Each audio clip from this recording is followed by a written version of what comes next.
Assalamu alaikum wa rahmatullahi wa barakatuhu. ‘Yan uwa barkanku da shigowa wannan dandali. A yau mun zo muku ne da takaitaccen bayani akan sahihanci da kuma ingancin link ɗin da ake ta sharing na Atiku Empowerment. Da farko idan yau ne farkon zuwanka wannan dandali, ka danna mana alamar subscribe sannan ka danna alamar ƙararrawa domin samun sabbin shirye-shiryenmu da zarar mun ɗaura. Kafin mu shigar ga darasin akwai takaitaccen bayani da nake so in muku bayani. Mutane da dama suna yin sharing ɗin wannan link ɗin a Facebook ko WhatsApp, amma mafi yawanci an fi yin sharing ɗinsa a WhatsApp. Mutane idan sun yi sharing sai ka ji suna tambaya wai me ya sahihancin abin bayan sun gama cikawa. To bari mu shiga ga darasin, nan ne za mu tabbatar da cewa sahihancinsa gaskiya ne ko ƙarya ne.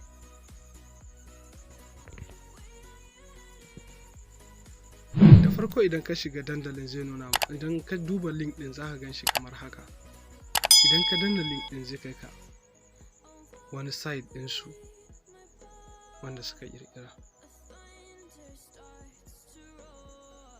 Tabbas link ɗin zai kawo ka nan kuma zai nuna maka hoto na Atiku Abubakar gashi nan. Ka gan shi nan har da wani adadin figo na kuɗi da za ka samu da zaran ka cika.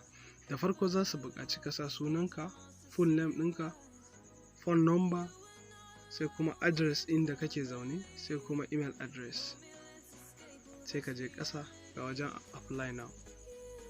Idan kuka lura daga ƙasa team and frequency ƙasansa, za ka ga ya nuna maka har da adadin mutanen da suke yin rijista da mutanen da suke ƙaruwa na adadin wannan site. Ku duba site ɗin yadda suka tsara shi. Gan shi?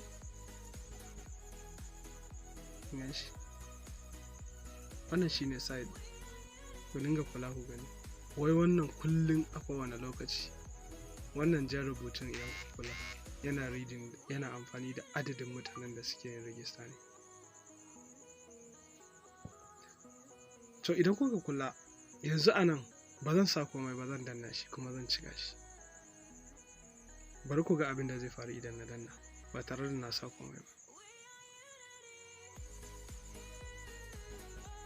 Ban fa sa komai ba, ko ɗigo ɗaya ban sa a ciki ba, ko suna ko alamar suna. Amma gashi ne yana nuna mu congratulations, you have been selected to benefit from the support fund payment provided by Atiku Foundation. Wannan shine tabbacin cewa wannan dandalin ƙarya ne kuma website ɗin nan ƙarya ne, saboda babu wani zancen sahihanci a kansa.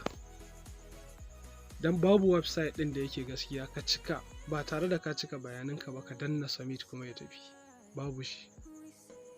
Daga ƙasa idan kuka lura har da 'yan koran bayansu masu goya musu baya da comment cewa abin haka ne, su har sun samu nasu gashi nan fa.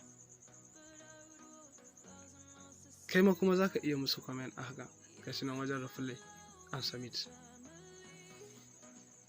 Wannan shine a takaice gaskiyar magana, wannan site ɗin ƙarya ne kuma na 'yan Yahoo Boys ne.